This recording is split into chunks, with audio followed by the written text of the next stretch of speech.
that volume, turn it way up. Get your weapon, get your blade up. Damage, then you gon' pay up. Yo, crank that volume, turn it way up. Get your weapon, get your blade up. Damage, then you gon' pay up. Yo, crank that volume, turn it way up. Get your weapon, get your blade up. Damage, then you gon' pay up. Yo, crank that volume, turn it way up. Turn it way up, turn it way up. Crank that volume, turn it way up, way up.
Volume, turn it way up, way up.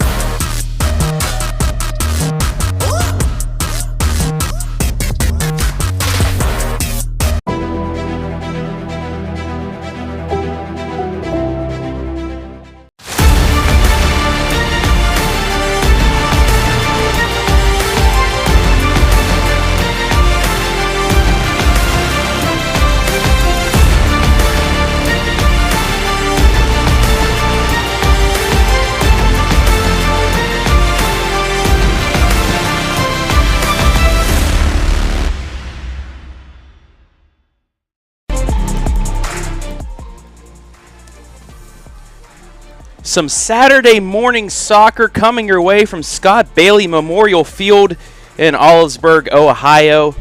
2 one-win teams looking to get win number 2 on the season. Non-conference action coming your way. It's the Shelby Lady Whippets here in Ashland taking on the Lady Cougars from Crestview. We got all the action coming your way on your smartphone, TV, PC, tablet, any smart device you have, and it's coming your way next.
I'm Josh with Scout Construction, proud sponsor of local teams and athletes. Check out your favorite local sports right here on the OH Report. Instead of paying for some big-name spokesperson, Casasa Checking gives that money back to you in cash rewards. In fact, you just bought me this cup of coffee. See how that works? Amazing! Free checking, cash rewards. Take back banking with Casasa. Having Frito-Lay variety packs is a lot like having kids. You get a lot of flavor packed into small packages. And it's impossible to pick a favorite. Whoa! Yeah, definitely impossible to pick a favorite. Frito-Lay variety packs, packed with possibilities.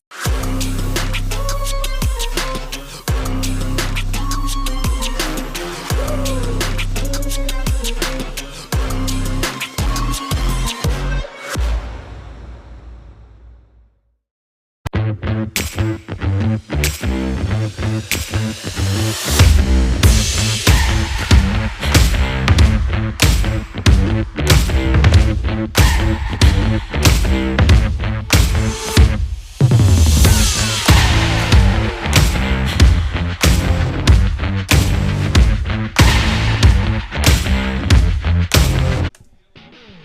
welcome you inside the Bob and Bob Door Company pregame show for this Saturday morning soccer contest between Shelby and Crestview. Hello, everybody. My name is Travis Berardi alongside Ontario assistant Greg Atkinson.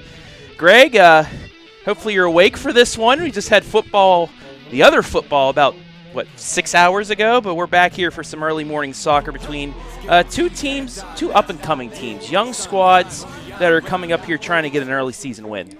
Yeah, I think, right now when you look at it, weather, it's a beautiful morning so far, a little humid like we were just talking.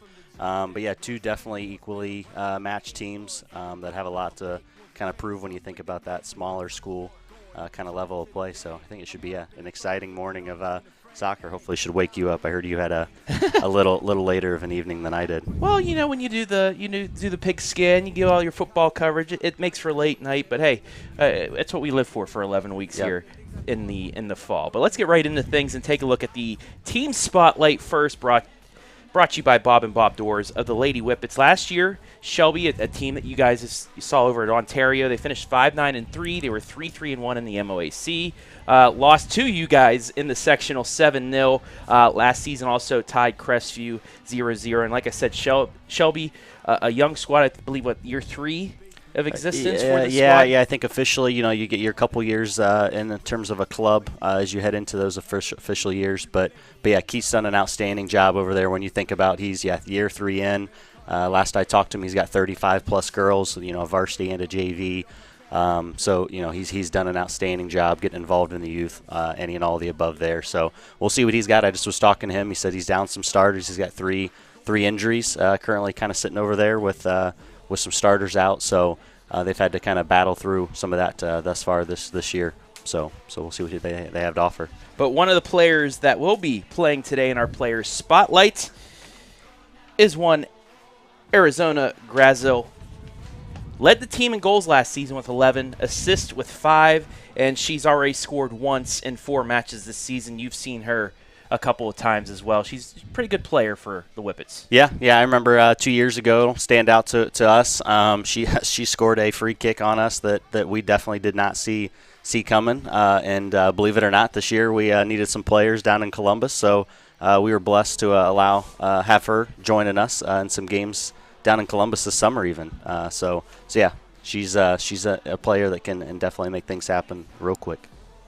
Now let's take a look at the team spotlight for the Lady Cougars of Crestview. They knocked off Huron on Thursday in a game you saw live and free. 5 different scores this season as well. Balance, it's something you like to see in a soccer squad. 3-12-2 last season. Another one of those teams that are in year 2 or year 3 of existence as well. And you'll get those lumps, but they're starting to get better. Yeah. I think, again, when you look at that, that's what you want is kind of trial by committee. If you're able to go through and spread the wealth a little bit, makes it a lot tougher for a team to be able to defend. So I think, they've done that this year. I think last year was a little bit of a rebuilding year. I know they lost some key players in that year before. So Elizabeth and team here, they've got Mr. White as the assistant. His father was a longtime district president with the North Central Ohio, so definitely a ton of soccer knowledge there on that bench. And now let's take a look at the players spotlight for the Lady Cougars, and it's our MVP from Thursday's match, Elise Belcher. She scored twice in that match, the 5-1 win over Huron, and she's already matched last season's goals total of 3. So that's something you like to see from an up-and-coming star for a squad. Yeah, that's a way to start off the year. Definitely build some confidence, probably, which is key for her. So we'll see if she's able to kind of keep that momentum going tonight. I saw she had a couple key goals the other night. If not, it definitely one I saw in the replay. So we'll see what she can do tonight. All right, let's take it down to the field for the playing of our national anthem, the Star Spangled Banner.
Back here in the Bob and Bob Dorr pregame show. Now let's take a look at our keys to victory and take a look first at the Lady Whippets of Shelby High School.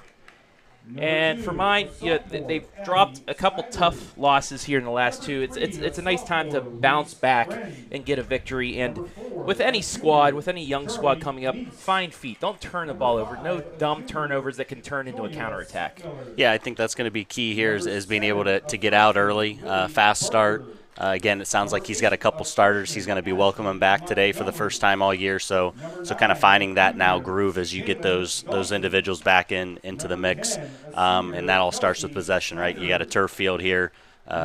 Field conditions don't come into play on a day like today, especially on a turf. So yeah, that's going to be key. And here are the roster players from the Lady Whippets. Starters: Martinson in goal, Nice, Montgomery, Snyder, Lynn Montgomery, Kennard, Timko, Grazel, Smith, and Van Dyne. As you take a look at the whole roster players from the Lady Whippets of Shelby. So we're almost ready to go, so let's take a look at the keys to victory for the Cougars, the Lady Cougars of Crestview. Ride the momentum. You put up five goals against the Huron squad. Played pretty well against them on Thursday night. You got to get that momentum into another game, another match tonight. And then kind of what I said about Shelby as well, prevent counters. You set up, you turn the ball over. You can't let Shelby get into a run out because that can give them good chances. Yeah, I think that's the key here is right another home game. I know when I was watching it the other night, Crestview starts out their first 6 games or whatever it was here at home. So use that kind of home field advantage to your advantage there with home crowd here. And yeah, again, similar now as we talked with Shelby, making sure getting out to a fast start. I think Crestview the same thing. Hey, allow yourself to keep yourself in the game and see what happens from there. And here are the roster players for the Lady Cougars this afternoon, or morning, I should say. It's still morning. I don't know what time it is. I'm just here. The starters: Maddie Mack will start in goal. Addie Klein, Elise Belcher, Aaron Tackett, Gracie Dinsmore, the captain, Devin Hickey, Olivia Grant, Hallie Benedict, Lily Klein, another captain, Kylie Salzer, and Kieran McClanathan, the third captain for the squad, as you take a look at the rest of the Lady Cougar lineup. Number 20, freshman Darren Moore. As we are moments away, and something we mentioned in the boys broadcast, a new assistant coach here at Ontario, probably a well-known name to the Ontario community, but Chris McClanathan now an assistant here. Now he's able to watch his daughter play a little bit more now that he's a part of the Crestview family. Yeah, he was saying making sure we're not giving her too much crap. Told him to make sure we didn't need any parent issues down here getting too rowdy. Might need to. He still can get a yellow or red, so we'll see if he can keep it down. Just about ready to go here as we wrap up the Bob and Bob Dorr Company pregame show. Welcome everybody in this morning on the OH Report. Let us know where you're watching from. Give us a shout out. We'll shout you back out as we are about to go here. I was talking to you a little bit ago. You guys were supposed to be playing this afternoon, but with all the rain, Lexington Shawnee boys not going to happen now today. Yep. You guys in St. Mary's Memorial probably not going to happen as well. So it's nice to see at least a couple matches going on here on turf. Yeah, I think that's one when you kind of talk through the perk of having turf is on a prime example a day like today where what have we gotten 7 inches of rain and in 48 hours across north central Ohio. So and it's early in the year, right? We might still be able to play, but it's hey, why risk that, tear up the field and still have a long season ahead still. So kind of finding that balance and seeing if you're able to find a date that works best at a later time. So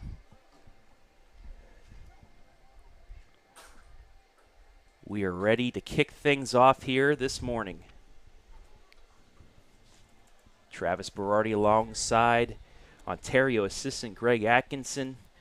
I guess you could say this is a little bit of a scouting day for you as well with Yeah, the that's what I Shelby Lady Whippets. told Keith. I said, hey, we're scouting. You know, we don't play. We were supposed to play their JV actually on Thursday.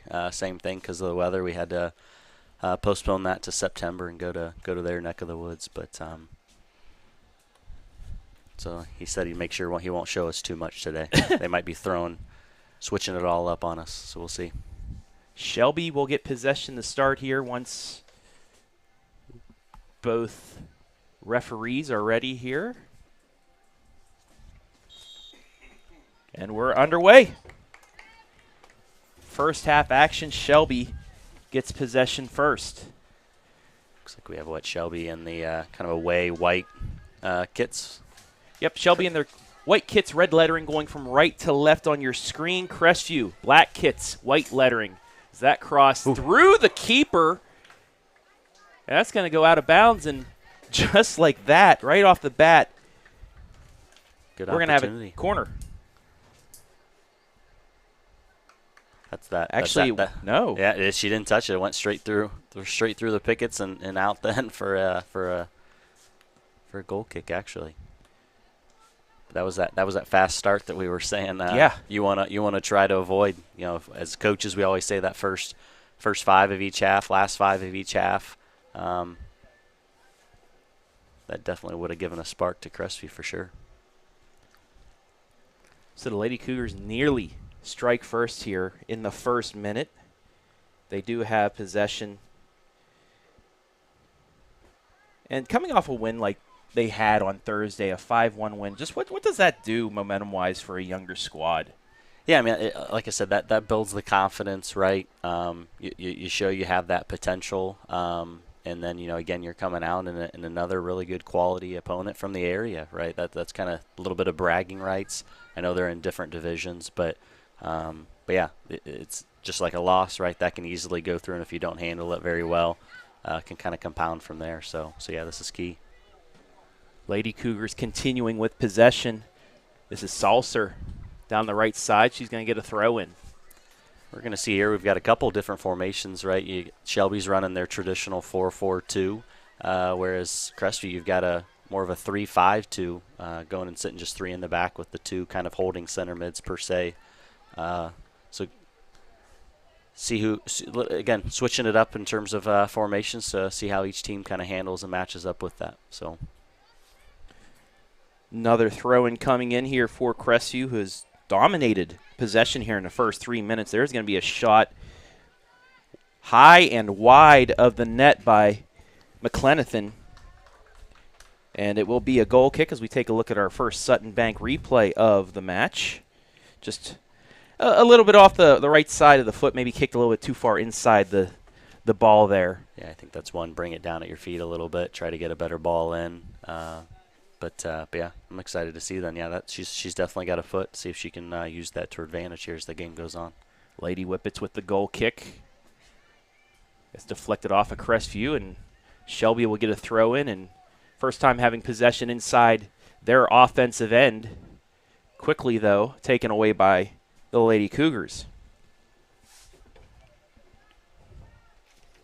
At least both of these schools, with both of them having the kind of turf as their home fields right now, with Shelby getting that upgrade to their facilities this last year. Beautiful upgrades as well. Both able to familiar, right? That sometimes for those of us teams that play on normal natural grass, you sometimes struggle a little bit when you go then and you play on turf. So at least they're both familiar with it, and it's not like you're going to have any balls running out of bounds or anything like that because you're unfamiliar with it. Yeah, and I believe in the MOAC there's just Shelby and Clear Fork, the only two, or does Harding play as well on turf? Harding as well, depending on kind of what's going on with their other sports. Yeah, they've got it, and then believe it or not, Highland has a really nice. That's right. Yes, Highland too. Turf field as well. So, and as we talk about turf, the Lady Whippets are going to get the first corner on this turf this morning. It's going to be a low liner, deflected wide and out. Just kind of noticing here, Shelby's got 3 kind of lined up outside of the area instead of getting involved. See if that's part of a little strategy here or not. That was deflected out, so they're going to try this one more time.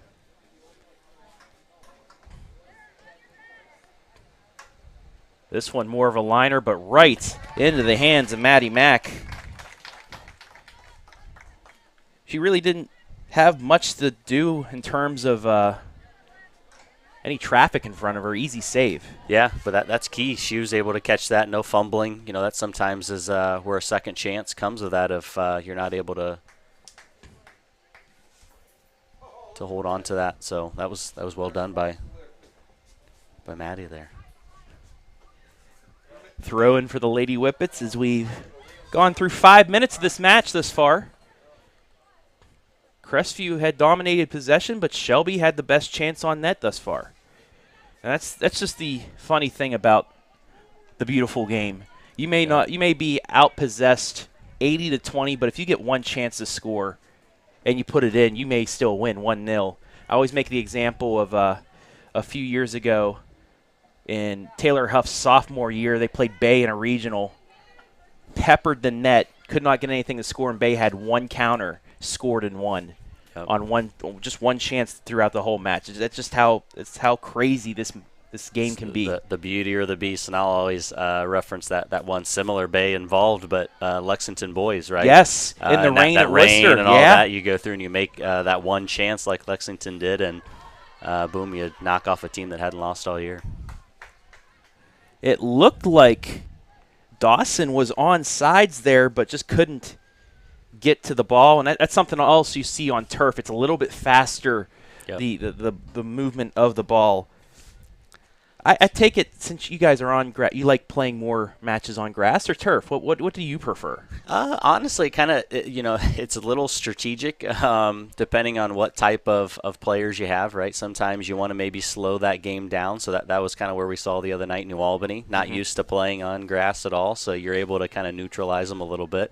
Very similar if you're playing against a team where you're maybe a little more athletic and kind of have some horses in the stable that you want to let out and run a little bit. You want to get on turf and see what happens. So it's kind of depends on who the opponent and how the matchup lies. First foul of the morning goes against Crestview.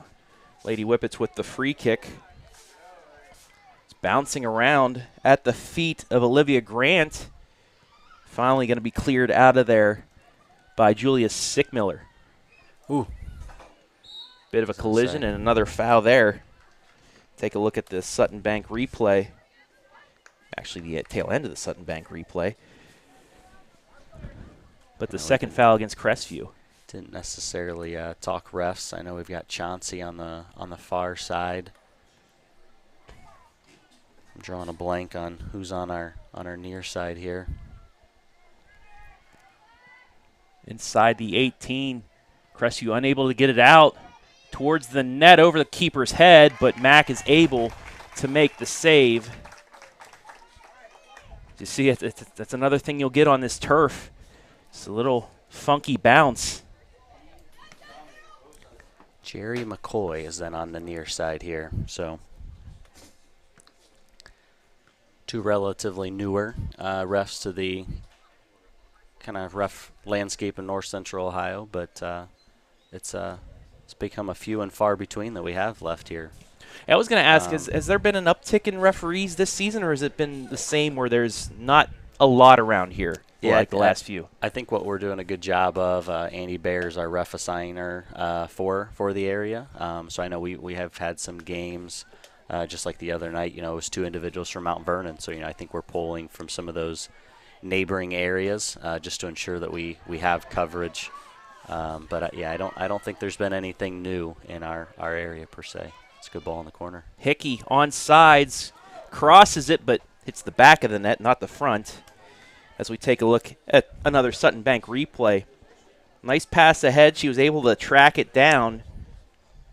But again, just the shots, not crisp yet. Yeah. Might have to do with the early morning. I don't know. I wouldn't be able to make a good pass here this early. But need to get warmed up. They need a little bit of that energy drink you got tucked that's the away only thing there. Keeping me up, Greg. Yep. So, I think that's the key for both teams right now. You've had that build-up. You have the opportunity. Just now that final third and being able to execute try and put something away. 10th minute. Still scoreless here from Crestview. Deep throw in for the Lady Cougars. Just outside the 18, still bouncing around. Shelby unable to clear it out right now. And they're finally going to just clear it out of bounds. It'll be a throw in for the Lady Cougars as we get a substitution. Emma Emmert will check in. She'll replace Erin Tackett. Got a couple subs for Shelby as well. Number 1, Martison? Or no, is that number 7? Yeah, Lily Barker. In as well up top. Number 5, Julia Sickmiller coming out. Cross again. Just beyond the reach there of Addie Klein. And Shelby finally going to get a bit of clearance here. Here's that counter we talked about early on. Play the ball. That's Ashley Montgomery trying to advance it ahead to Lily Barker. And it's going to be a corner. Take a look at the replay. That ball just squeaked by there, didn't it? Yeah. So the third corner of the morning for the Lady Whippets. Here in the 12th minute. See that corner flag with a little bit of wind maybe coming into play. Ooh. And it is going to go just past everybody. Just not enough there for Shelby right now. Get a few numbers in. Take a look at the replay. Did have a nice bit of a breeze. I don't know if that did too much to that kick, but maybe a little bit too much pepper on that as well, as it cleared everybody. And it's a throw in for Crestview.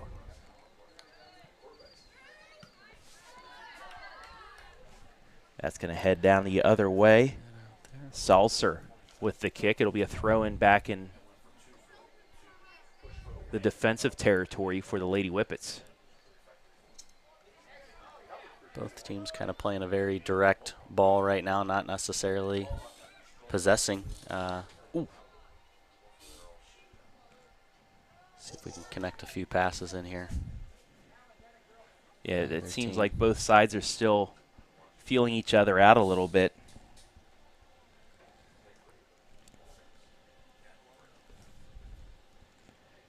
No score on the Carothers Pest Control scoreboard. So we've hit the 13th minute of this match.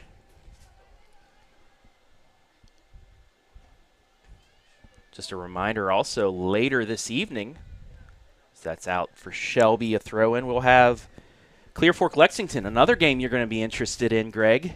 Yeah, this evening. It's an exciting evening for girls soccer in the area. Then, whether even if we don't end up playing, but give us a little measuring stick, right? See how some of that results for Shelby, and then kind of look ahead. Then Clear Fork's just right around the corner. I think September 6th for us. Usually is that game that decides the MOAC. So. Yeah.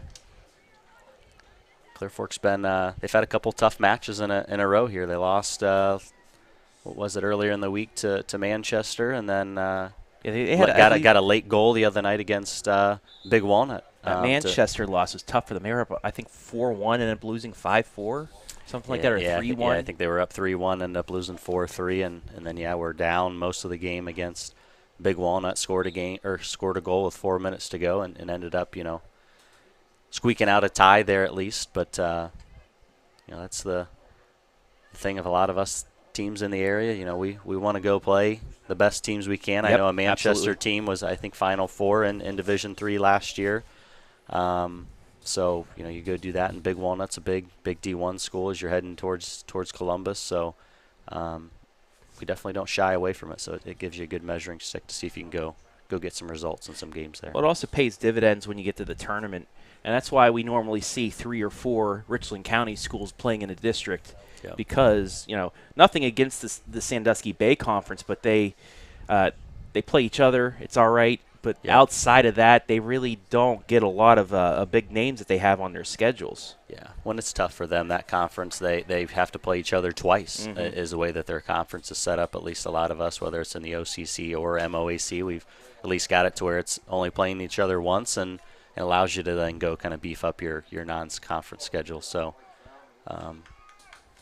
not sure if they would want to go then play anybody outside of then that area, even if they got it down to 1. But yeah, that's always the challenge for them kind of coming down in our neck of the woods then come tournament time.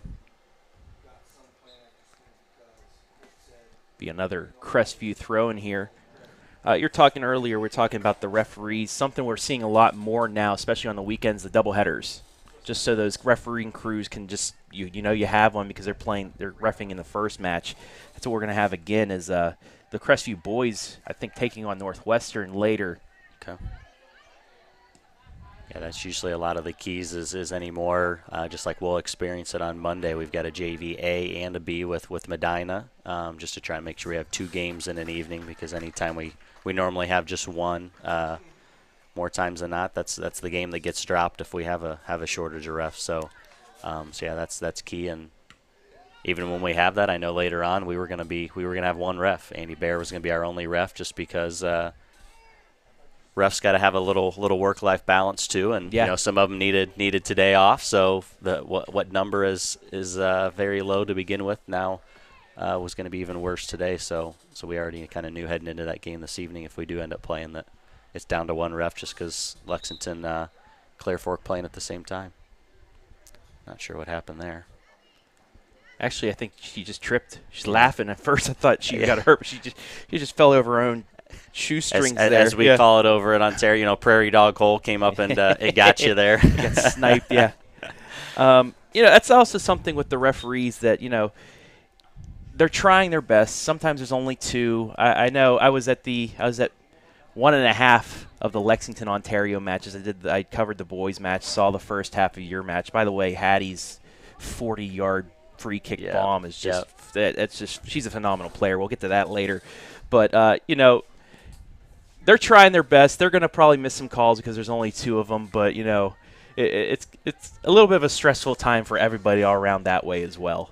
Yep. Yeah. You try to as coaches, right? You don't want to. We always kind of instruct the players and the fans. Hey, you want to make sure kind of keep some of those comments to yourselves. And at the same point, right? It's sometimes tough not to give them a little crap every once in a while. So it's finding that balance. Thankfully for folks like yourself, live and free, they can also watch film after the games. So hopefully that's becoming key for them. If they I've heard from some refs. They said thank you for doing this because it helps us out. We can watch what goes on and stuff, and we try as well. There's a missed call or something. You might have missed that, but that's why we're up here and they're down there. So I do have respect. Nothing but respect. As that corner's to the top of the box, he'll stay with Shelby. Get it back in. Trying to find feet, but that ball's just bouncing around like a super ball out there on that turf. So here's her again. Can we connect a couple passes together if you're Shelby? Crestview just getting their foot in these passing lanes, though, and keeping that from happening. And finally, they're going to clear. That was out of bounds. But I say I have respect for referees. I wouldn't do it. People have asked, you should be a referee. No, I can't do it. So, yeah, I may comment, but I don't have much to say because I don't want to be a referee. So, I don't even envy those that are down reffing the little bumblebee games. Oh, yeah. Those can be just as stressful. Try to get to that snack break at the end of the game as quickly as you can. Oh, there's a nice reversal by Grassel. I'm saying the last name right, Grassel? Yeah. Okay. Yep. That's just where you got to get some numbers up and around her. She's looking for a ball there and actually plays it straight into the back of one of her teammates.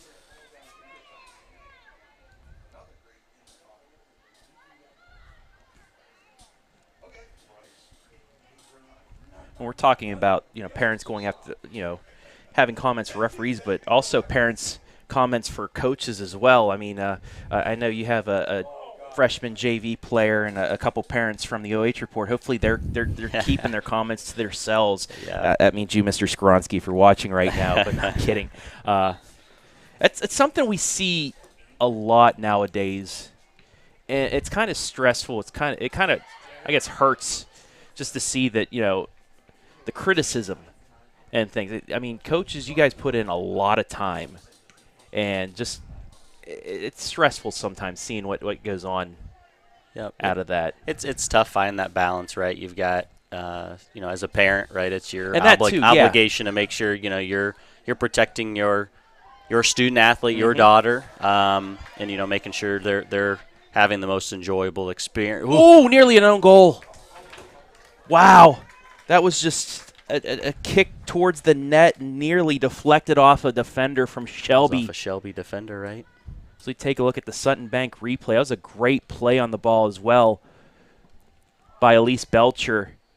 And sometimes that's all you just need to do is just flick it towards the net. You never know what there's a little luck that's got to be involved in the beautiful game of soccer. So good recovery by the Shelby goalie, though. I think she kind of turned around and wasn't expecting that ball to be as close as it was.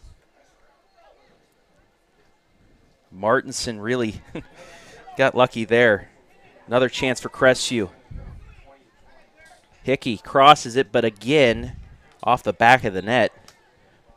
So I know we had some subs while we were talking there. Tackett's back in, Hickey's back in, and then Salser, I do believe, entered back in for Crestview. So both teams kind of going a little deep here. And for Shelby, I think that's number 9, Dawson.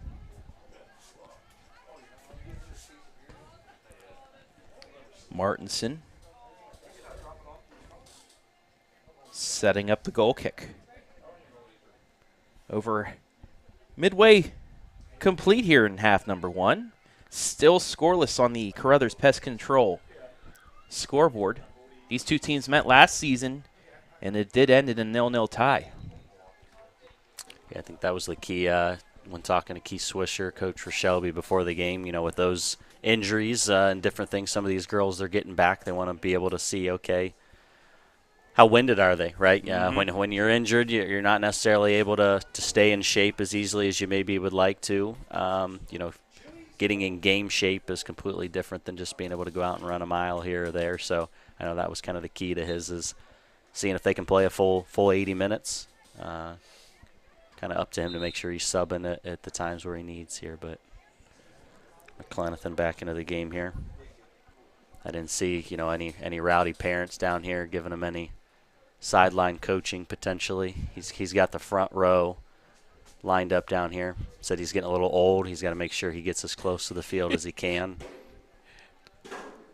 Didn't get the field pass though for today, so he's got to stay behind the railing. Well, also he's got a varsity squad to get ready for this next match as well. So he says it's toned back for him now. He gets to set up the cones for practice. Do all that kind of little things and take a back seat to a lot of the stress. So yeah, that's he's in retirement mode right now. Prior like to the Mansfield Senior match we did here in the rain, he's like, you know what?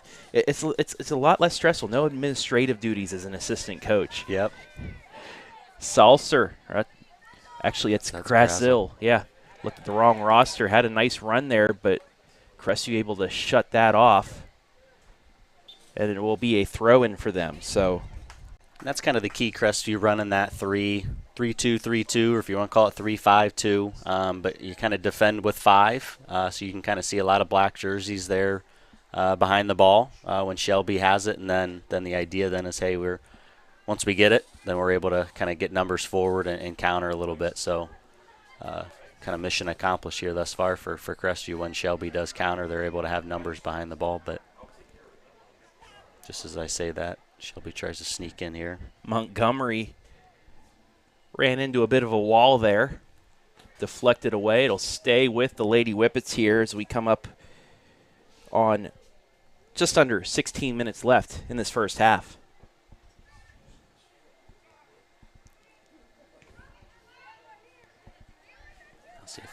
Crestview can do something with this here. Same thing, just not enough numbers forward here. And that's just going to easily make it back to Martinson.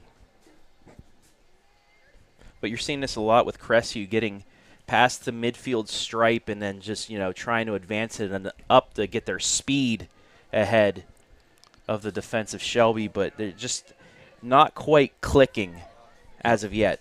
Yep, yeah, I think that's where it's again. Right now you can see we're not necessarily either team using the outsides like they probably would want to. More subs here. We've got Van Dyne back in for Shelby. Number 8, that's Montgomery coming back in, I do believe. So it looks like both teams going about 2-3 bodies deep. I know Shelby's only got technically 5 over there. Crestview's got a little bit more of a plethora of options.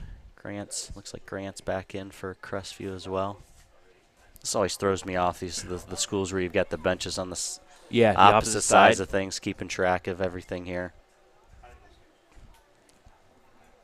Makes sense, though, I guess, if you do play a rival, maybe you get some chippiness if you're a little too close. I mean, you guys would know you just played a rival 1 week ago. Yeah. Got to sometimes put us coaches back in our timeout box.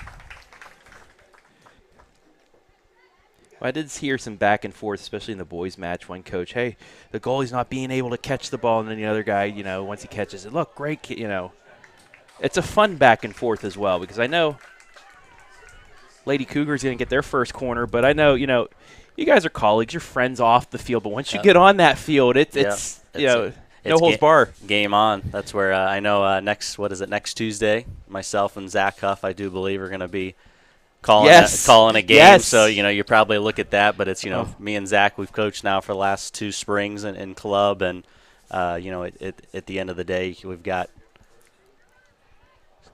McClenathan with the corner off the head, but just Belcher couldn't get enough of her head on it as it goes by, and Shelby's able to clear. But, yeah, really looking forward to listening to that one with you and Zach. It was either that or I was even reaching out to Chris Laux, so yes. I'm our district vice president. Yeah. He's our district president. So, hey, let's – from Clear Fork. He said he's out of town for work. So, but yeah, in the end, soccer, North Central Ohio, that's what's key. All of us trying to make each school as good as they can, give them the best experience.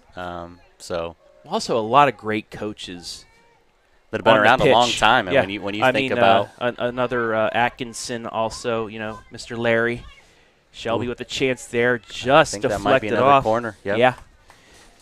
Yeah. Between I think him and Brittany, I think they've been both around for. I think they're entering their 18th year. Buck, he's been boys and girls. He's been around just as long. And Zach's inching up there. He's been around a while now, even before the Taylor Huff era. So another corner for the Whippets, their 5th. That one deflected off. It's an own goal. Shelby strikes first. Go, Shelby. Arizona Grazel. That's off of, I think it was number 20 potentially.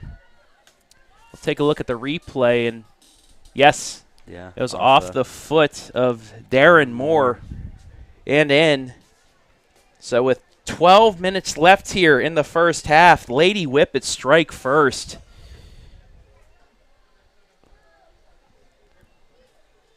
It's 1-0. That's just unlucky there. You try to have your defenders deflected away, but sometimes it just takes a wrong bounce and goes in. As we take a look one more time. Goalie just not expecting that. That's where, as a defender, you just got to make sure you're facing away from that goal. But that's the other one, as you go and you get everything. It's a cluster. Anything's possible. That's a good ball in, though. A little pace by Arizona. She's had, what is that now? That was their 4th corner, I do believe. That was their 5th. So in the 28th minute, Shelby makes it 1-0. Now let's see, similar. First 5 after a goal, both teams. See if Shelby can maybe get another. Crestview, can you try to recover a little bit? So for number 20 there, more. Okay, can I maybe now go try to get one back for my team? And Crestview's had chances as well. And it goes back to what I said at the beginning of the match. It seems like Crestview's had the pace of play, but Shelby every once in a while gets that one chance, and that's all it takes. Lull him to sleep a little bit. Lily Barker back into the game for Shelby as well.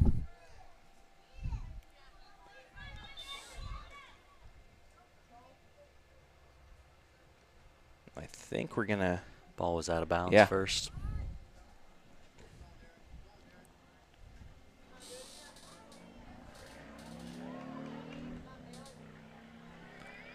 You know, it was pretty humid to start this match off, but now get a little bit more overcast skies, the nice breeze. It's nice. It's a nice morning now for some soccer.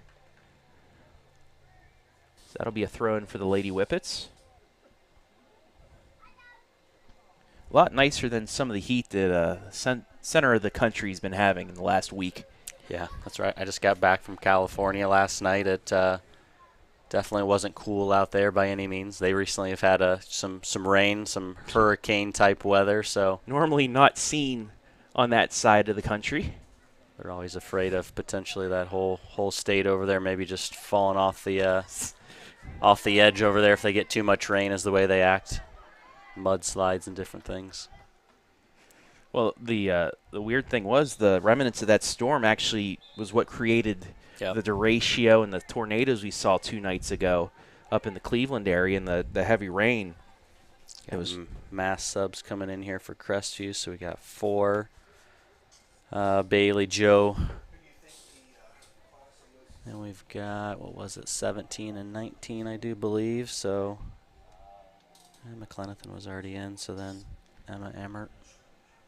And that's something, you know. Ponytails kind of get in the way here. And Crestview just trying to get some fresh legs to finish off this half, maybe equalize this thing up. That's getting inside the 18. But Martinson is there to take it away as you take a look at the Sutton Bank replay. Crestview just trying to create something here. But once again, they're just feet away from connecting. Just not able to find that last connecting pass here. And that's where at some point here, you know, you potentially as a coach, you toss some more numbers here to get a goal. We still got plenty of time, but something to keep an eye on as we head into halftime. Is there any changes that either coach makes in terms of kind of what their strategy is here? Unable to get the cross there. It's going to be another goal kick. 32nd minute. 1-0 Shelby on an own goal. Arizona Grazel closest to that play, so she will get credit for it. And that's your score.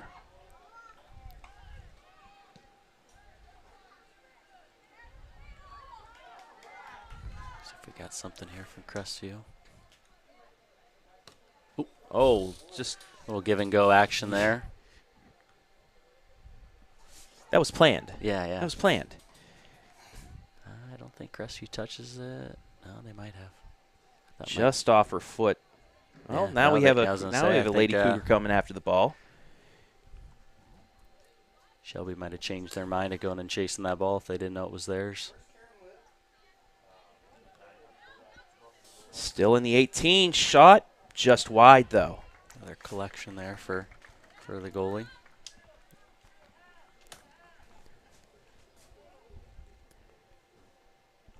Midway through the bounce, too, didn't collect it.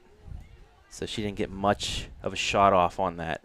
I think it's going to be tough. You know, Crestview's going to have to realize, you know, Martinson, she's as you like to call it, the tall glass of milk in the back there, to where I don't think there's going to be a lot of chipping her necessarily.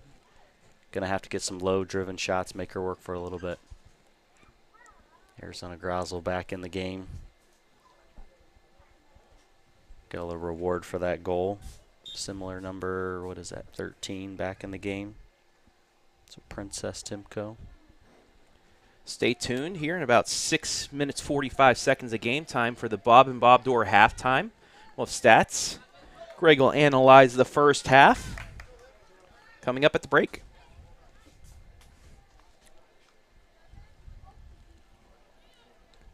But if you're head coach Cool, Keith there we Swisher, well, let me hold that thought.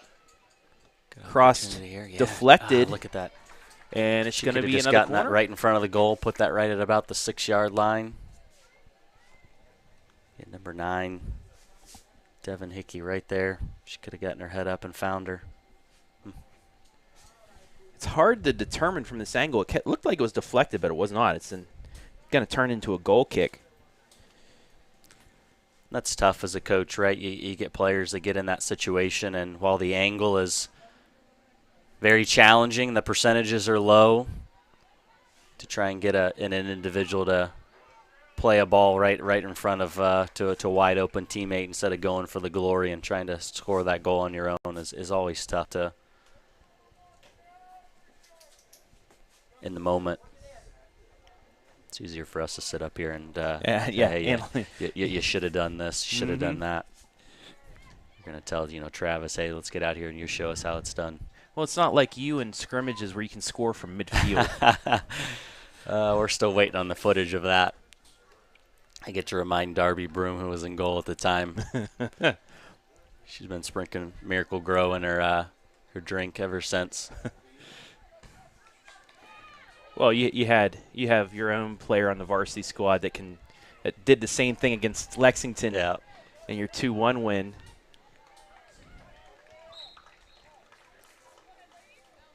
Told her I can give her lessons then anytime she needs it there to So we got number 6, so Elise Belcher back in the game. Number 20, Darren Moore for Crestview. And we had number 2 come in for so Abby Snyder for Shelby. Yeah, the Lady Whippets, only 2 seniors on the squad. And as for the Lady Cougars, there's 4. I think there's 3. They do have 4. That shot deflected off. And that's what you kind of see 5. With some schools like this, right? Not necessarily a ton of numbers like you're probably going to see at some bigger schools like Ontario, Madison, Lexington, Shelby. It's just it's not there for them in Crestview. So where we may see at our schools, 6, 7, 8 seniors. Mm-hmm. And also with, just bringing back your program in the last few years, like a Shelby, you're going to see these younger players, but it's going to pay off in 3 or 4 years, especially, if they started off probably playing varsity as a freshman. So you may take your lumps for a couple years, but the play will get better. And that's just, it also comes with the feeder system, the youth programs. And I know, Ontario, Lexington, Clear Fork, 3 schools that are constantly competing, they have good youth systems. Yep. I know you've got out with Appleseed Premier in the area. You've got out this way. You've got the Panthers FC. So you've got some clubs here, and that's probably within reach of Ohio Strikers. But there's that next level that you want to go challenge some of these players in the off season. Is crucial.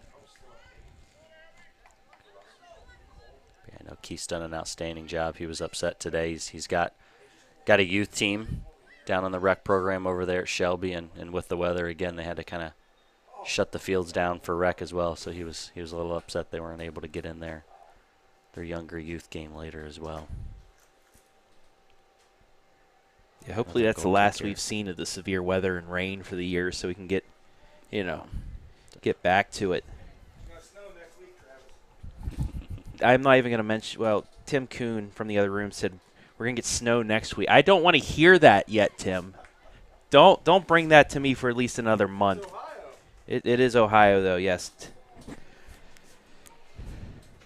It's way too early in the morning for that, Tim. Lady Cougars with another throw-in. Last 2 minutes here of the first half.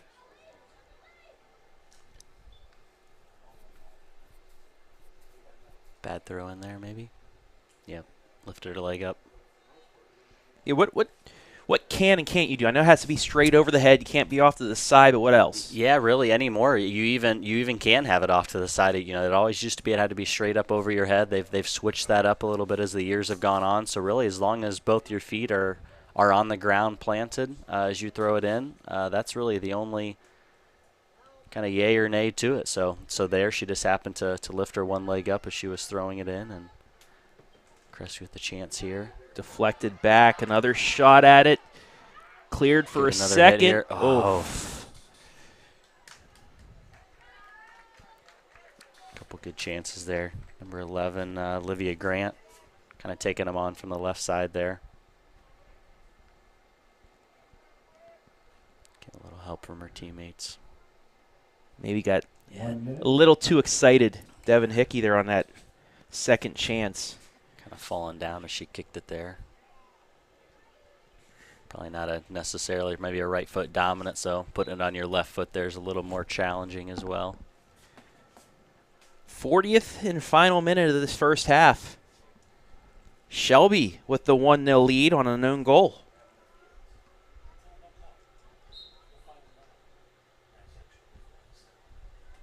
It'll be a Crestview throw-in. They'll get one final chance here. And they'll get cleared back to the midfield stripe, so it's looking like the Lady Whippets, you know, Keith Swisher, not many chances, but hey, he'll take an own goal and a 1-0 lead. Yep. Yeah, I think that's the key now. I'm sure he'll be kind of talking here at halftime as finishing the second half.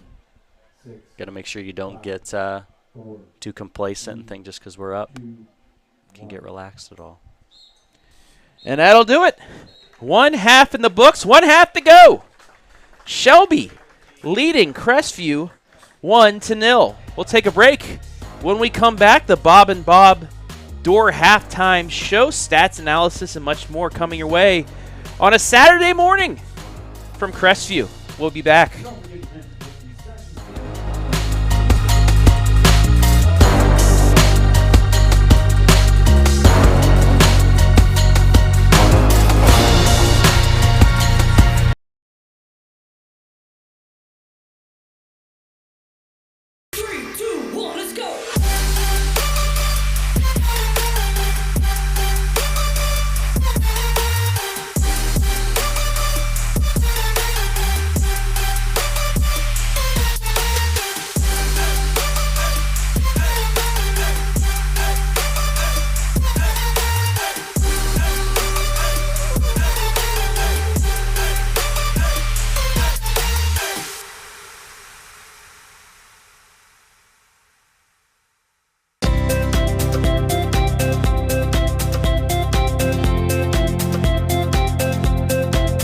I'm Josh with Scout Construction, proud sponsor of local teams and athletes.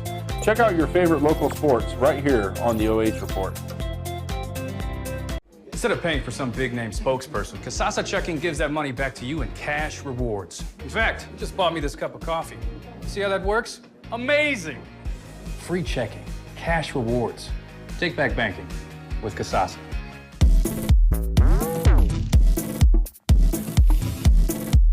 Looking for a new way to showcase your business? Advertising sponsorships for the Crestview Cougars live streams are still available. Contact the OH Report for more information and let's make you a part of the game.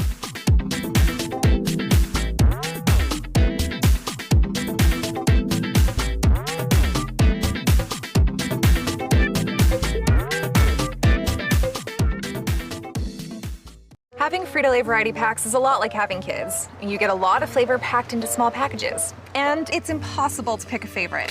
Whoa! Yeah, definitely impossible to pick a favorite. Frito-Lay variety packs, packed with possibilities.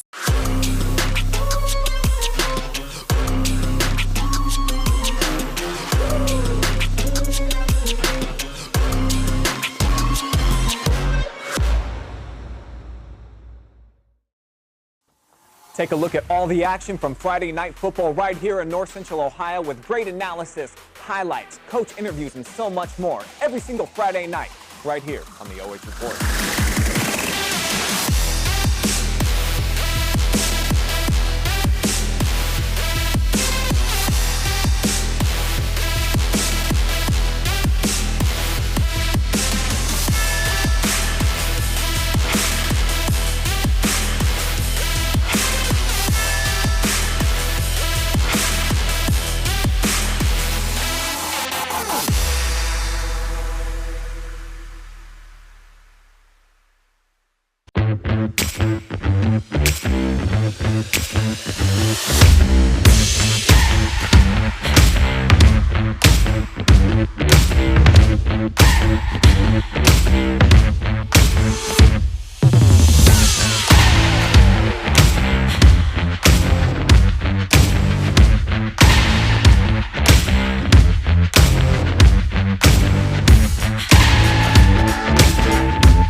Today's girls soccer live stream brought to you live and free thanks to our generous sponsors, Carothers Pest Control. Got a pest? Call the best.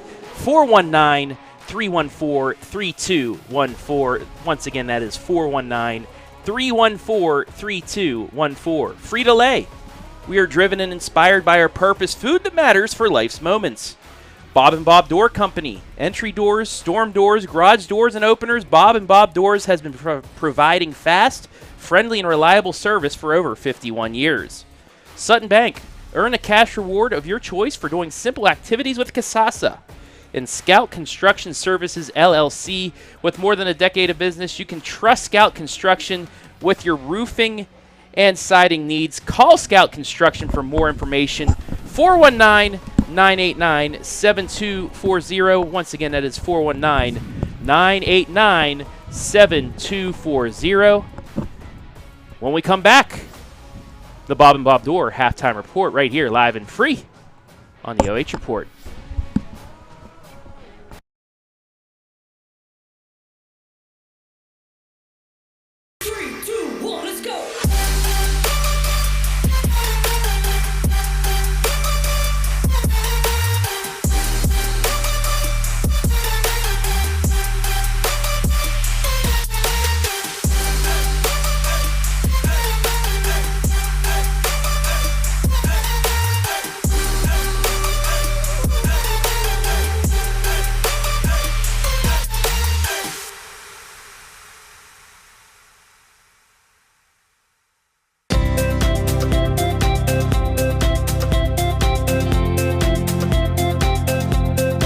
Hi, I'm Josh with Scout Construction, proud sponsor of local teams and athletes.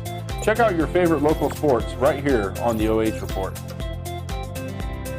Instead of paying for some big-name spokesperson, Casasa Checking gives that money back to you in cash rewards. In fact, you just bought me this cup of coffee. See how that works? Amazing! Free checking, cash rewards. Take back banking with Casasa.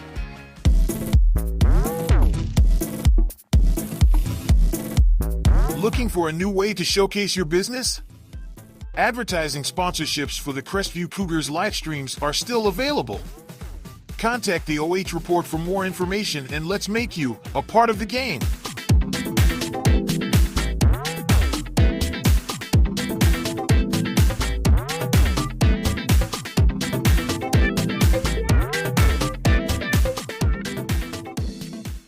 Having Frito-Lay variety packs is a lot like having kids. You get a lot of flavor packed into small packages, and it's impossible to pick a favorite. Whoa! Yeah, definitely impossible to pick a favorite. Frito-Lay variety packs, packed with possibilities.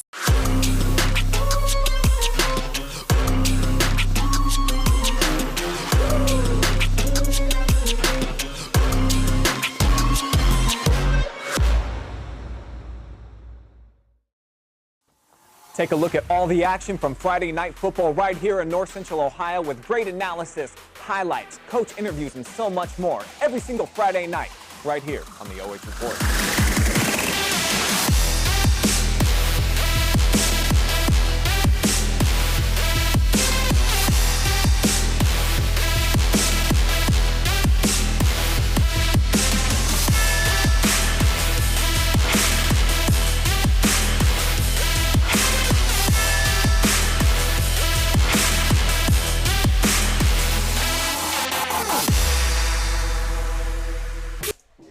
We welcome you back to the Bob & Bob Door halftime report where Shelby, on an own goal, leads this 1-0 at the break from Scott Bailey Memorial Field in Olivesburg. So we take a look at the stats here, Greg. We are getting ready for the second half. You know, Crestview, they've had shots, just haven't been able to get many on net. Yeah, I think that's when you look at it. What he got? 8 shots, technically only 2 on goal. Okay, whereas Shelby 3, but one on goal. So when you go and kind of break down the percentages there, quality looks more so from Shelby, and you know, a lot more corners when you think about 5 compared to then the 1 for Crestview. So kind of a run of play breakdown. I think that's where we were talking 50-50 split probably when you talk about possession, but nothing really too quality from either side necessarily. Yeah, and pretty much a clean match thus far too. Only it had about a minute or so difference when we had a couple fouls, but other than that, right back at you as we begin second half play.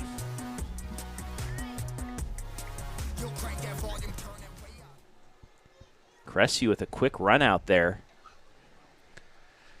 Both teams still running same formations here to start out with. So I know as we kind of talked to you, you go and you switch that up at all. Both coaches feel confident. There's a shot on net, but just not a lot under it. Yeah. It'll be a save.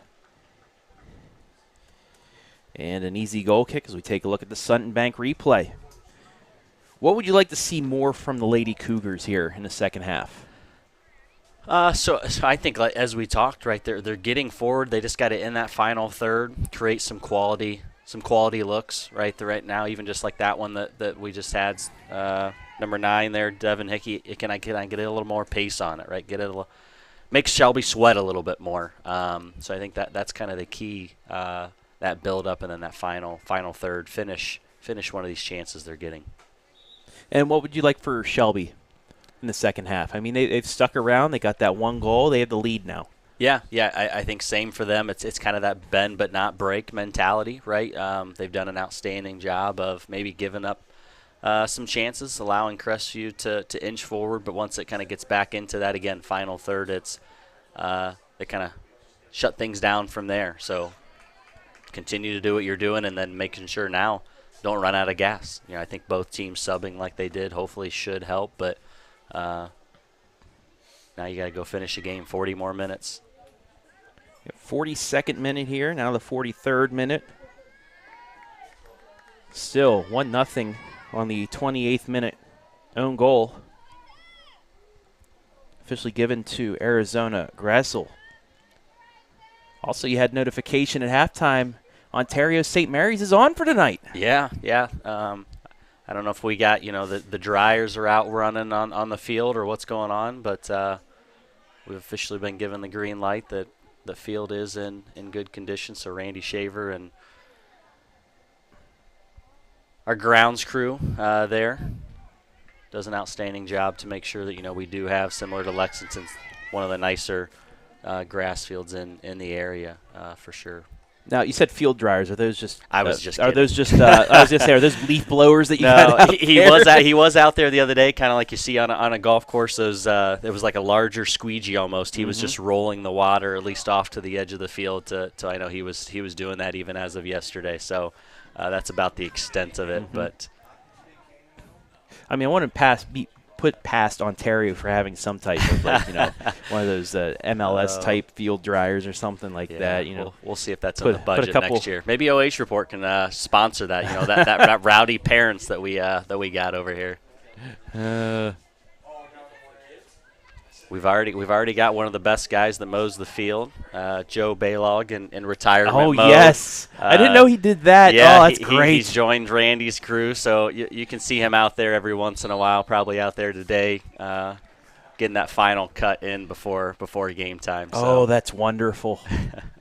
Dad's already said when he hopefully maybe retires this next year, he's already pegged the mowing spot on Randy's crew. We'll so see, you can only imagine them two together. Whenever Larry retires, he can be like Joe, and we could have the Larry Show. Yeah. Soccer.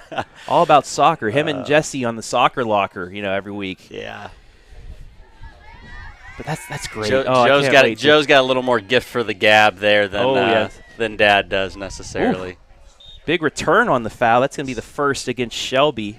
To take a look at the replay, that's just a bit of a get-off-me play there, but it's going to give Crestview a good chance. Joe, he's a joy to work with on the basketball side of things, and he is so hilarious. We actually write some of his script, and he's, okay, I'll say it, and he does it perfectly. Let's see with McClenathan what she can do here. Same thing. It's almost use this foot. Again, just not enough on it.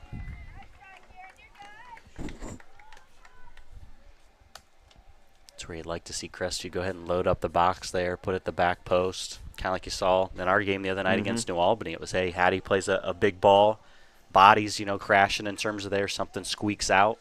There's Pittman at the back post. You know, can McClenathan potentially do that? And someone's kind of cleaning up the garbage, as we call it.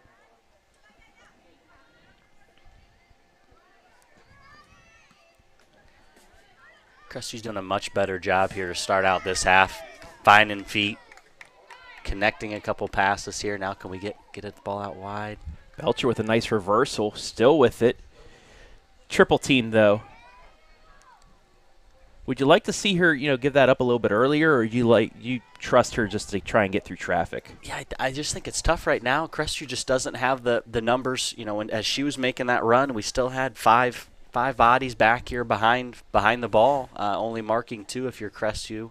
So again, I think that potentially is just Elizabeth Webb and coaching staff. That's their style of play, right? They want to make sure they're not giving up anything and are confident with what they have getting forward.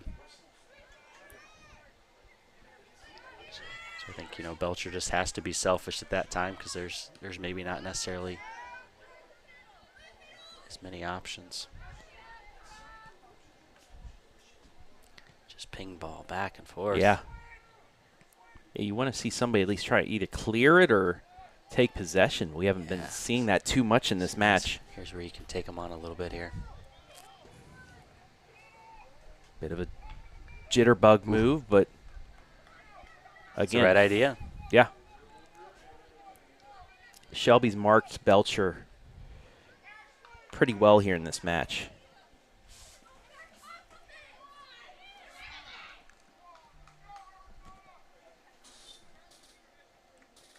So that'll be a throw in for the Lady Cougars.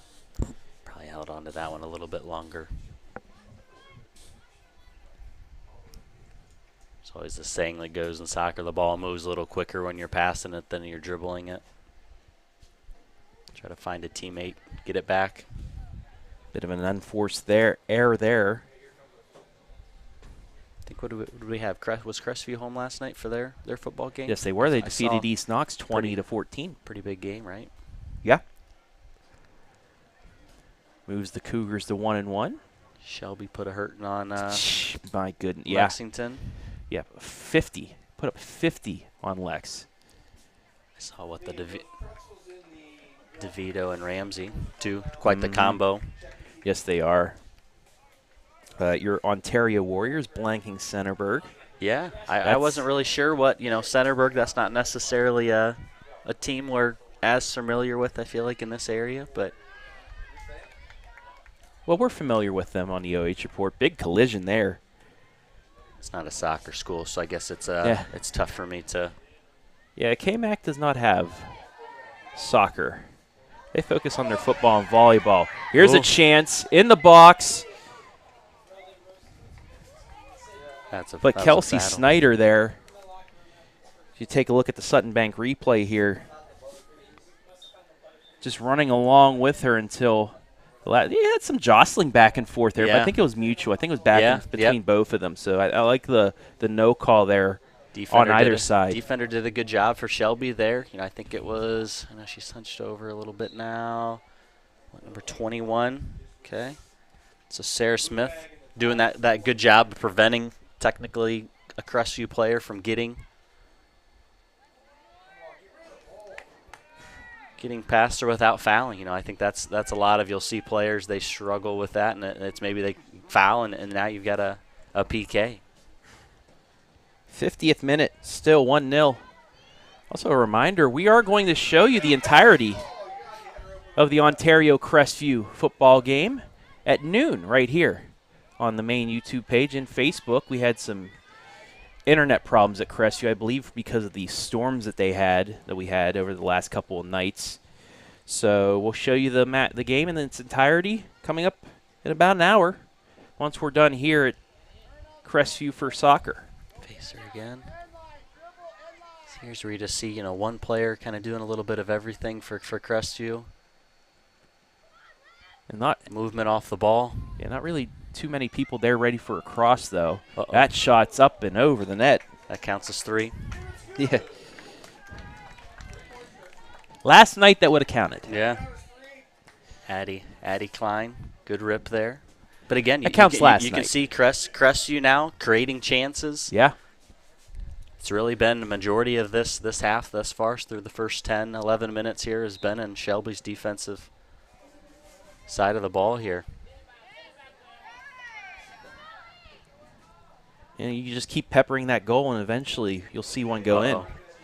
Uh-oh. Here's a counter by the Whippets. Krazel, left side, but unable to get a good shot off. That seems to be Shelby's bread and butter, right? You go through, and we're talking Crestview chance after chance, and then Shelby cuts loose. Hallie Benedict was there, cutting off that angle, really didn't give her a chance to go right on the net. So a goal kick here in the 51st minute. Number 4, Bailey Joe back in for Crestview here. So subs continue.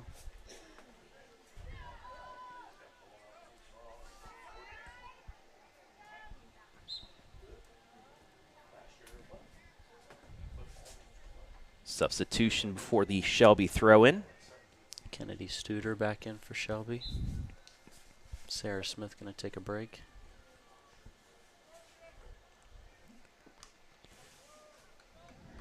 Bit of a collision there. It'll be another throw-in and another sub. Lily Barker in for Shelby. Darren Moore back in for Crestview.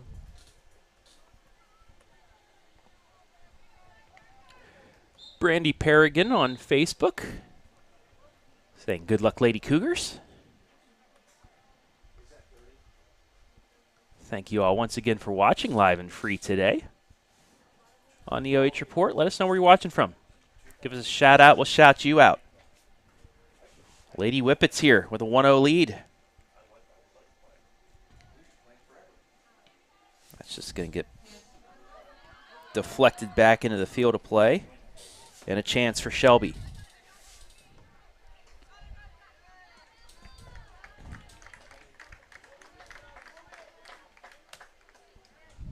Number 8 out here for Shelby's got some speed. Ashley Montgomery.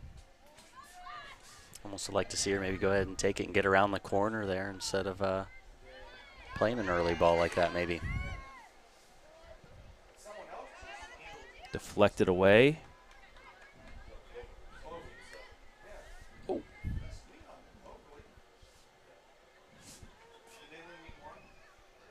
Ball movement knocked away, and that'll be a Crestview throw-in. 27 minutes left. Lady Cougars looking for the equalizer. Now we're seeing Shelby's hanging one more back a little bit here, almost defending with 5. Crestview at the same point as maybe toss some numbers forward. They got 3 up top now instead of the 2 like they had. Sometimes it's tough to tell whether that's on purpose or maybe people getting a little more fatigued and aren't getting back as much.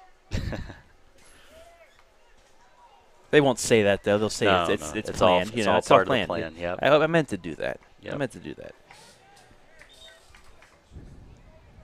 With Breather substitution for Addie Klein. She's back in here.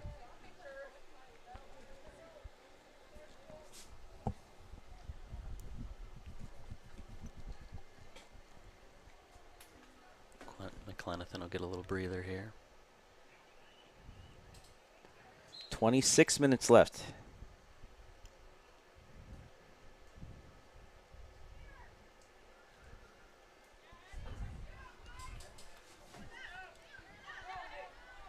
Full head of speed here for Crestview. But Shelby able to cut it off. And it's right back at him here. Olivia Grant, can she get to it? She does.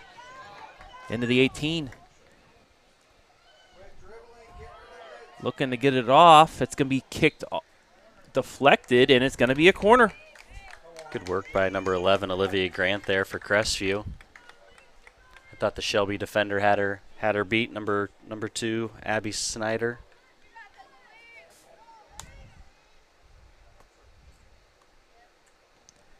So the second corner of the match for the Lady Cougars. See if Crestview can maybe give them a little taste of their own medicine here. Got McClenathan out, though. I'm not necessarily sure who. This is Belcher taking the corner.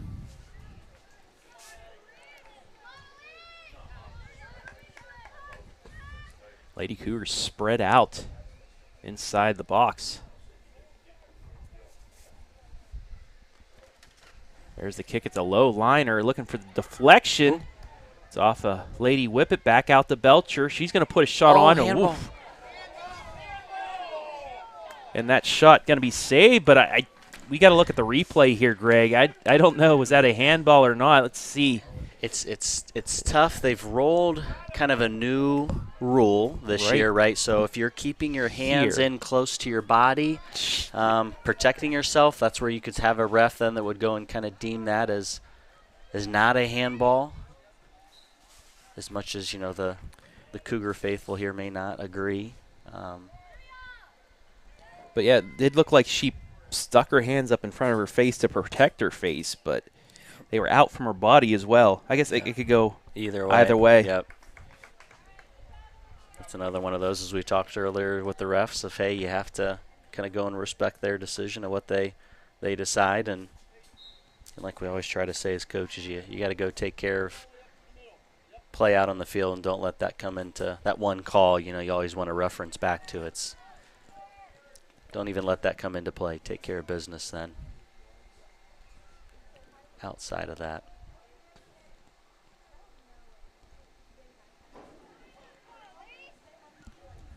That shot's just deflected away. It just feels like Crestview's going to get one to kind of sneak in potentially here. Oh, offsides. Take a look at the replay here. That one's tough too. Technically, if it hits off a Shelby defender, even though she is off, yeah. Technically, that should still be onside.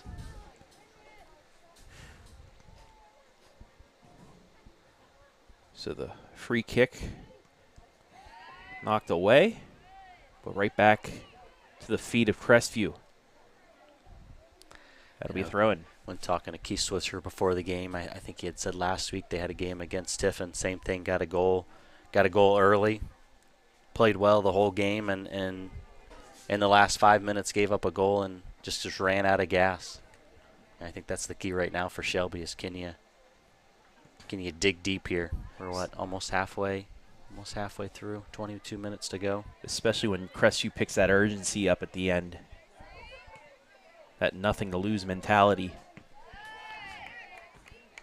Got to defend the home turf here. Another substitution for the Lady Whippets out. Looks like Abby Snyder coming back into the game maybe. Approaching the midway point of the second half.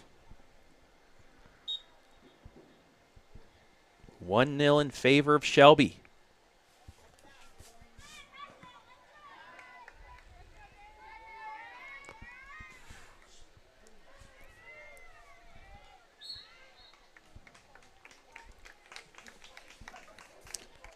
That's the tough part here with Shelby. You know, you want to conserve a little bit of energy. You got to be able to bring the ball down, connect a couple passes. If you continue to give the ball back away, now you're chasing again, and at least that can become tiring. At least keep it in the field of play. Get it down to the other goalie, make them reset. Yep, make the other team work a little bit. Right now, Crestview's making Shelby probably work a little harder than what they want to. Ooh. Foul here on Shelby. That's their second of the match. So from about 27 yards out. Same thing. Shelby's going to hold their line here at the edge of the end zone here. Another low liner, though, right into that wall. Just about to say McClenathan. Yeah, she still wasn't back in yet. I'm sure that's who Crestview would like to have, taking those free kicks and allowing Belcher to get in and try to maybe win a header off of those. That one cleared away. Now we'll get McClenathan back in here. Show her a place. That'll be Bailey Jo Cordery.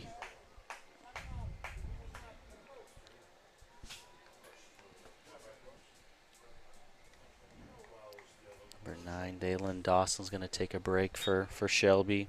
Sarah Smith back in for Shelby. Another corner here. Okay. Put in McLenathan here just a few moments ago. Yeah. Let's see if she can. Got fresh legs right here. What better way to have your impact be felt here? And it's starting to look like Shelby's tiring down, like you said. They're getting worn down a little bit by this attack by Crestview here in the second half. Is it bend but not break, or does Crestview finally break through? Great chance for the Lady Cougars here.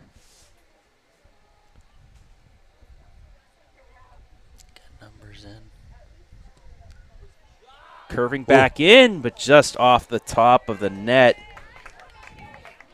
Let's go ahead and take care of business on our own and just put it in. Yeah.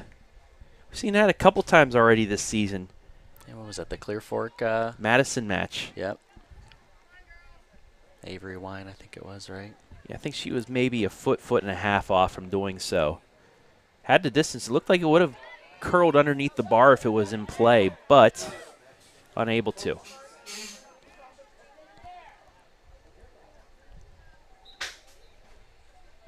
And actually, both of those goals for Clear Fork against Madison, the game winner came off the corner as well. Brindley Barnett with a beautiful header. Finally allowed Clear Fork to knock off Madison. Chance here for Crestview.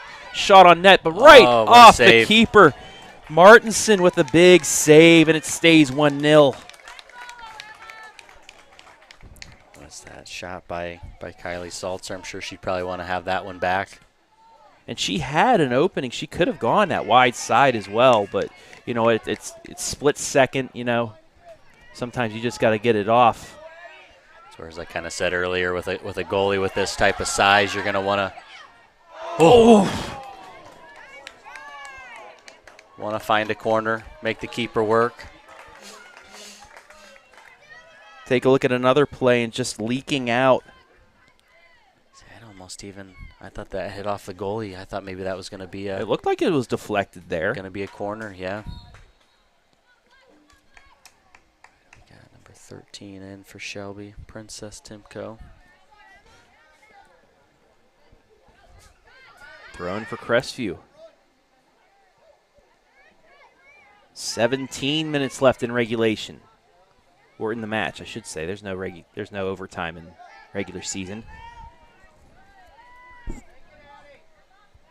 Which is something I still haven't quite, you go to college and they give you that extra at least overtime period. You don't go into shootouts, but yeah, they do allow you at least that time. Always remember that. You go 90 minutes when I was in college and you go, all right, I got another 10 more minutes, 20 more minutes, whatever it was afterwards.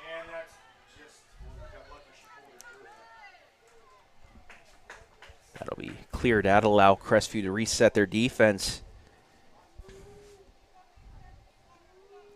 I did get a chance to call some Division II men's and women's soccer back about 7 years ago for Division II Wheeling.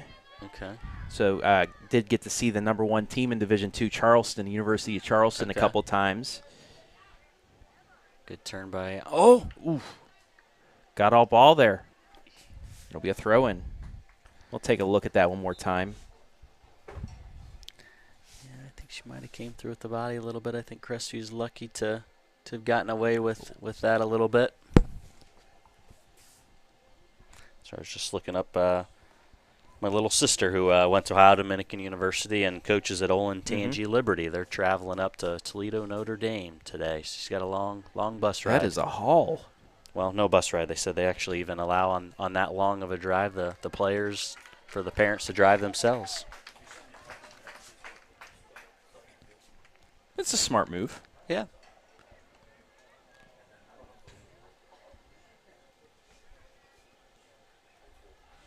Now your sister, varsity assistant JV coach, or she's a JVA coach down there at Olentangy Liberty. Like brother, like sister. Yeah. There you go. So yeah, they're off to a good start. I think they might be 3-0 with their JVA squad. I think varsity they just beat Olentangy the other day, which is a big rivalry game for them. So. Yeah, it's a family business. We were worried, had to check on her the other day, make sure she could get in and out of the house. Head wasn't too big, after picking up a couple big victories. I don't even know if they've given up a goal. She's had some 3-0, 4-0 games, so. Kick all the way back.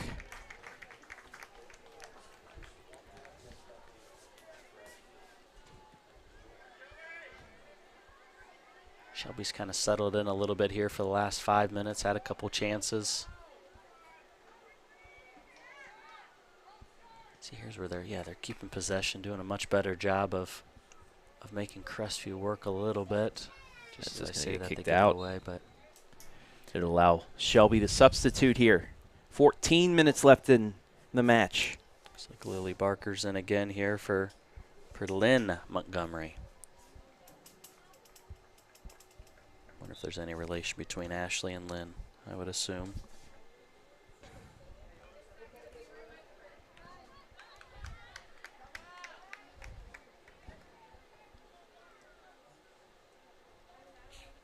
Wouldn't say they need it quite yet, but you probably start seeing that urgency from Crestview here in the next 5 minutes of match time. Yeah. I think here's a chance. Oh, just played it. Bad touch there, but Shelby's just going to kick it out. Belcher had an opportunity, but just deflected a little too far from her. This is where you got to be mentally tough if you're both teams, don't make that mistake. Got to have that extra focus, something like that. Keep the ball close. That turns into almost a 2v2.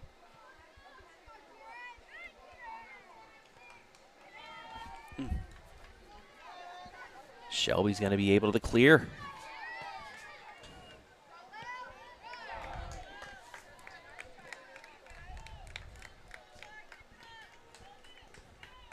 We've been saying it all match long. Crestview's had those chances, just have not found the back of the net. Just as much hats off though to Shelby. Yeah, they've withstood the pressure, kind of minimized the chances, and they're in this now. Still up. 12 minutes to go. Keep letting it chip away. Little time management here.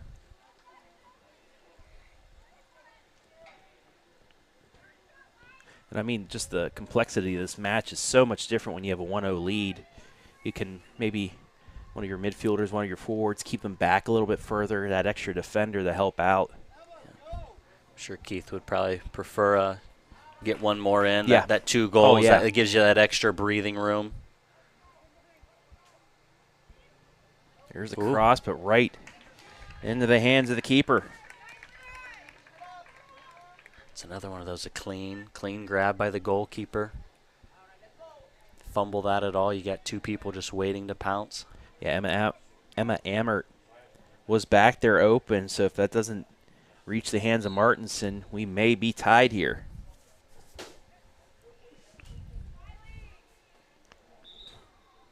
Another sub here, Bailey Joe back into the game. Kylie Saltzer's going to get a little breather.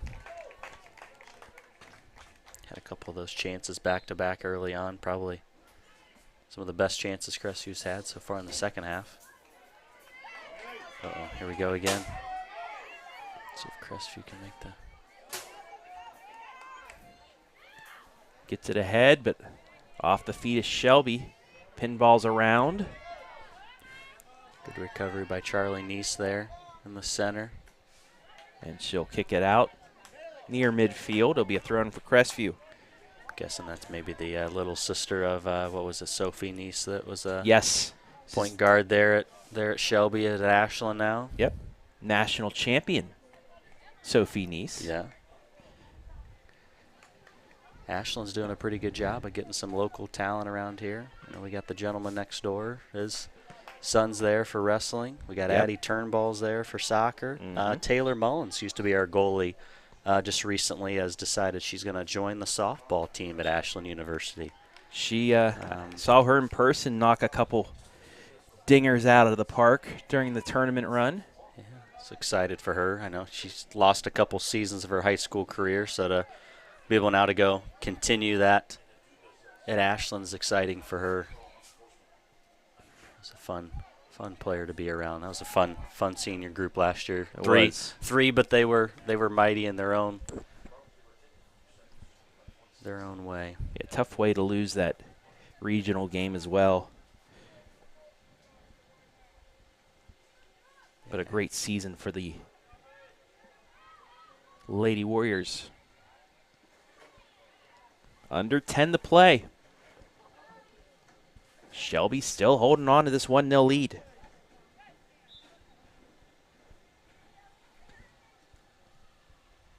Salser's going to come back in.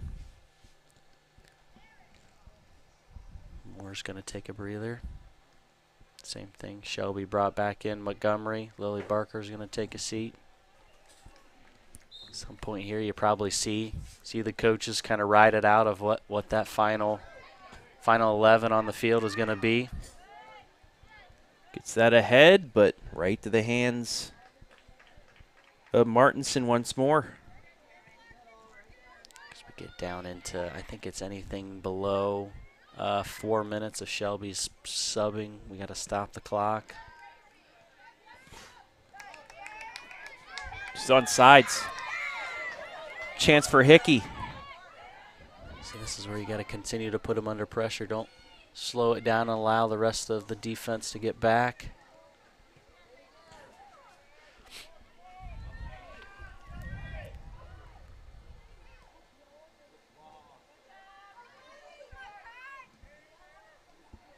Trying to get it down there. It's off of Shelby. It'll be a throw-in. No. Ooh. They're going to give it to Shelby for a throw-in. Maybe it hit back off of her.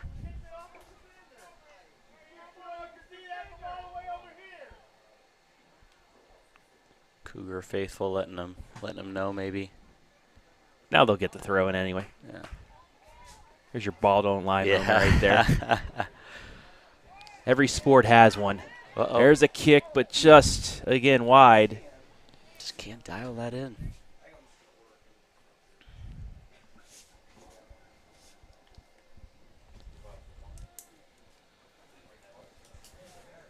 I have it down Lady Cougars with 15 shots. However, only 8 on target. Here's now where Crestview might get some ball girls to come out of the stands. Take some time to go chase the ball if you're Shelby. Yeah, we're getting to that point where you'll see the Lady Whippets just happy kicking it out of bounds, resetting things, taking some time off the clock, some gamesmanship with the keeper, you know. Field it, take your time, reset a free kick or anything like that. Sometimes if you can, we always instruct the girls, hey, take it to a corner, go stand on it. Mm-hmm. Time adds up. Good chance here. Can she get to it? Tack it. Yes. Just did. No. Technically, that ball's got to go completely over the line. Let's take a look.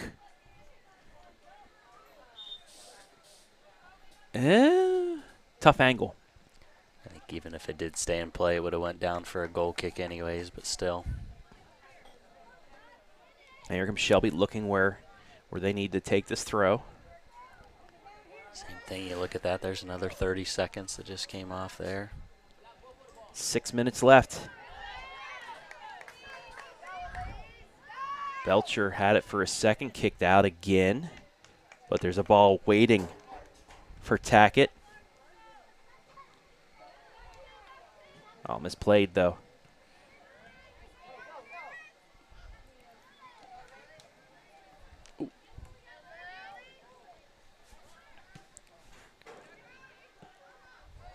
Oh, it'll be a throw-in for Shelby. Yep, here's where take your time, take your time. Yep, told you we've recruited a couple ball girls. And a ball boy. Ball boy, yep. Offered him a hot dog, candy bar. Oh, yeah. They're out. Free soda. Yep. It's all the currency little kids need. That's going to be a handball. And Crestview will. More of a hand pass than a hand ball. Yeah. We got a basketball player out here playing soccer.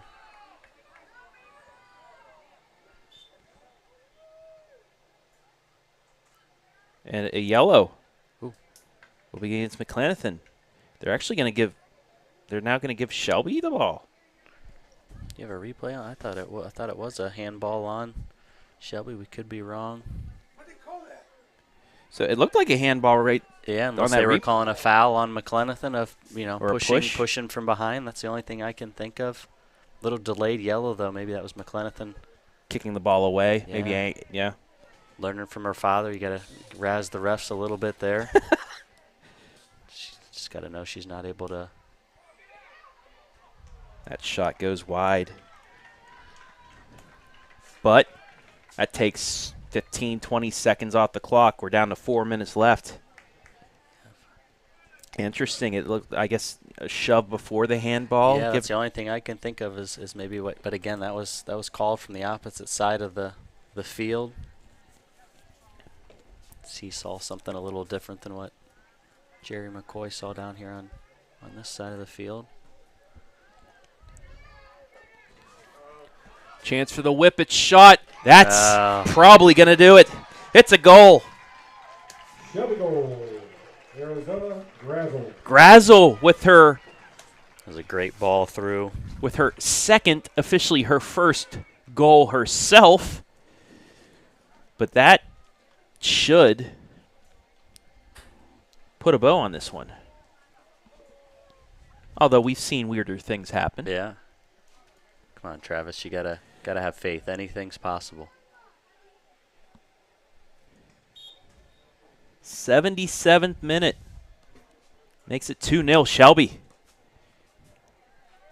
What a story for Shelby. You go through and your back's against the wall for most of this second half.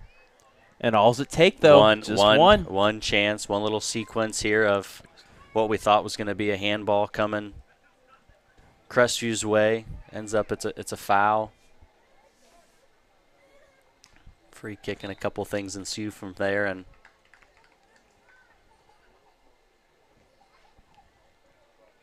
this is where you'll see how Crestview handles this at the end. You kind of see to where it breaks them and they give up, or are they gonna see some fight till the end here? It's out of bounds to be a throw for Crestview. 2:43 left.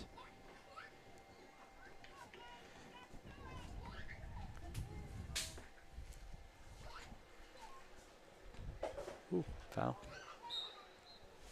It will be a foul on Shelby. We'll see a quick reset. So you gotta be quick here. Gotta be quick here. Doesn't look now, like McClenathan's gonna come back in the game here. If Crestview wants any chance at this, they're gonna have to score on this possession. It's beyond, but nobody there. Into the hands of Martinson. She will take some time off as we go under 2 left. Get up a little bit.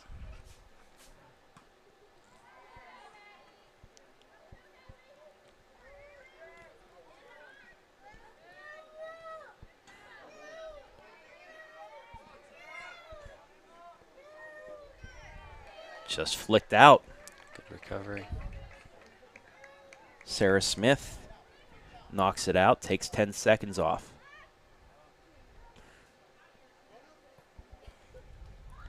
Now in this position for Shelby, would you just like to see them kick it as far as you can back down? That's one to where you want a big clearance. You get a ball that isn't cleared out, necessarily as much as you would like. Oh, here's another breakthrough here for Arizona. Can she get the Hattie? No, it's a good save. Drifting off just there at that last minute.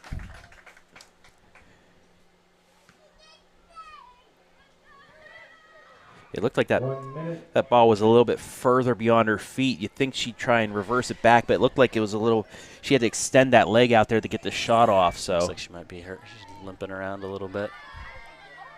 Here's a shot on net, deflected out. It'll be a corner. That was a good job by the keeper there, Martson. 37 seconds left, though. And if they only get this off quick enough, this may be the last play of the match. Can the Lady Cougars get one on the board here? Yeah, they Crestview's taken. Klein takes the kick. Deflected, but kicked away. Another chance is going to be wide. I think that's going to. And that should wrap things up. 10 seconds, 9. Shelby comes into Crestview after a 0-0 tie last year. They win it.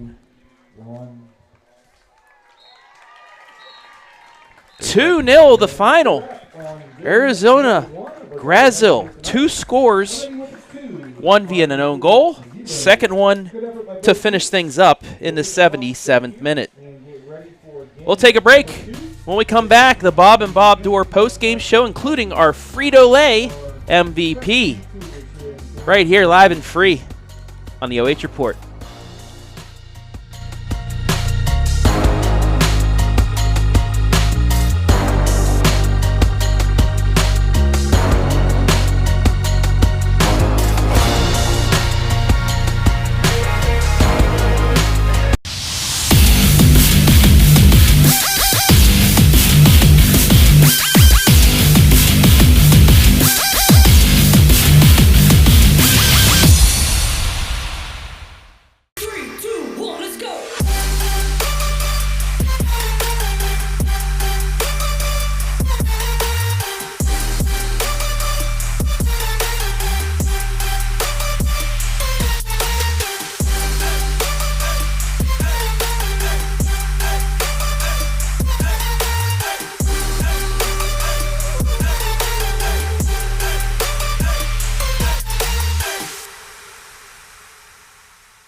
I'm Josh with Scout Construction, proud sponsor of local teams and athletes.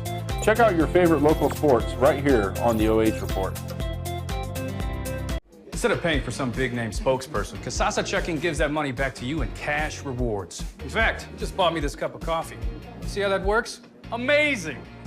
Free checking, cash rewards. Take back banking with Casasa.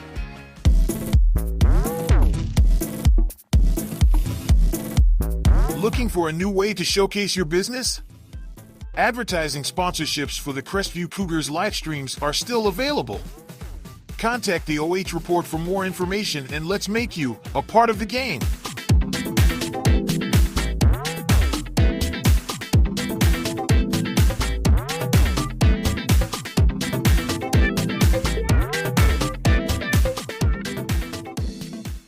Having Frito-Lay variety packs is a lot like having kids. You get a lot of flavor packed into small packages, and it's impossible to pick a favorite. Whoa! Yeah, definitely impossible to pick a favorite. Frito-Lay variety packs, packed with possibilities.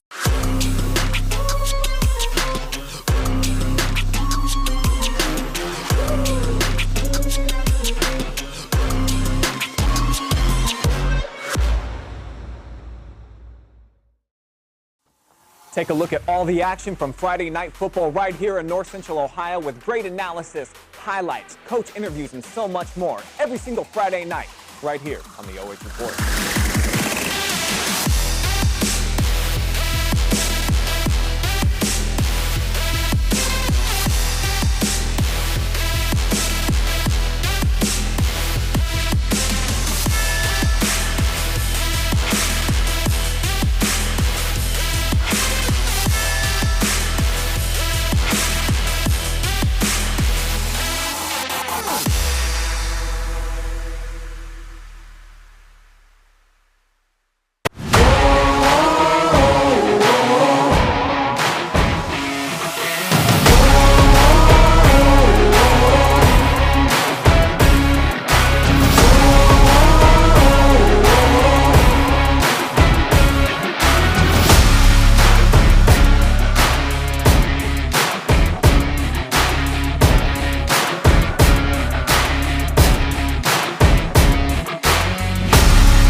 All right, welcome back to our Frito-Lay Player of the Game.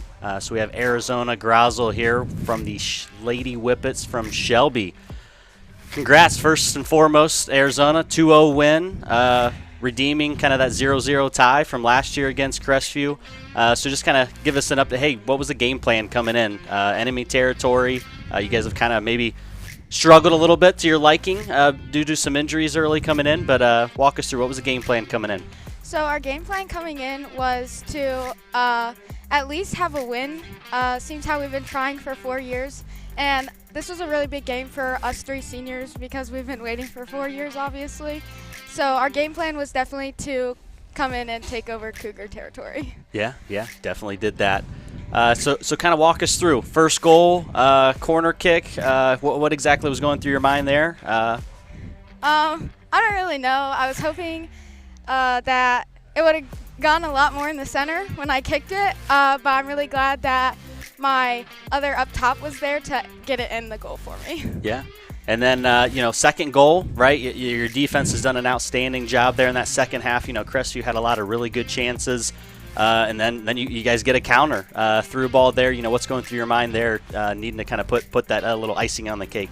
Well, I was struggling there for a minute before I went and when she sent that through ball. So when it went through, I was like, oh my gosh, I'm not going to be able to get there. And then I was able to get there, and I was happy that I was able to get there for my teammates. Yeah, perfectly placed ball. So what comes from here, right? You guys have gotten some folks back from injury. I know you're hoping to maybe get a couple more back in the coming weeks. But what's it kind of look like from here? I'm not sure necessarily next game, but what's practice look like then Monday as you guys come back and prepare them for the next game? Well, Monday we actually host Upper Sandusky at home. Okay. And then, so we're hoping to get a win over them too, as we lost to them 2-0 last year after the game got delayed. So yeah. Okay. So yeah, you're right back at it. Coach Swisher got you at practice then tomorrow, or is he actually giving you the day off? I think he's gonna give us the weekend off. All right, rightfully so. Well earned. All right. Well, again, appreciate you joining us here. Any shout outs you want to give to any family, friends? I'd definitely like to give a shout out to my team and my coaches and everyone who comes and supports the Shelby soccer team. All right, perfect. Well, thanks again, Arizona. Appreciate it. Congrats. Thank you. And then good luck on Monday. Thank you. All righty. We will welcome everybody back with final stats and pre or post game highlights.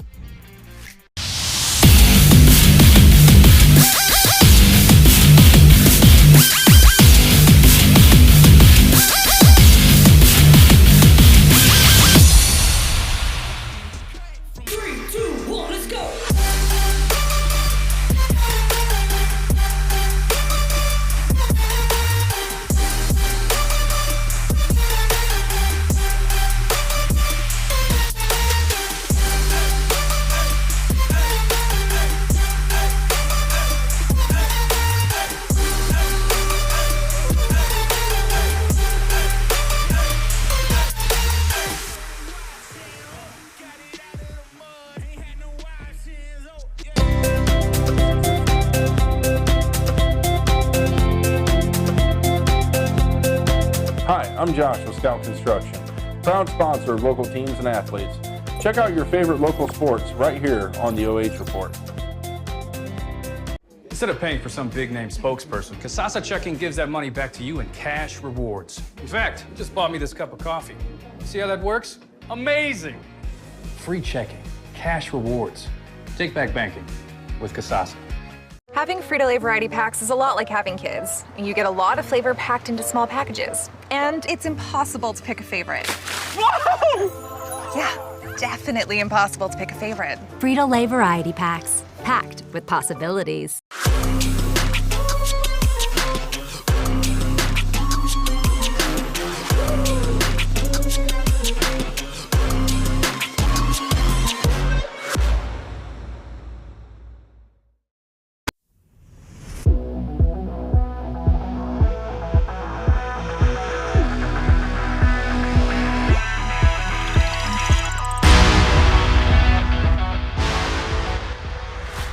This morning's girls soccer contest brought to you live and free to you, the fans, thanks to our generous sponsors. Carothers Pest Control. Got a pest? Call the best.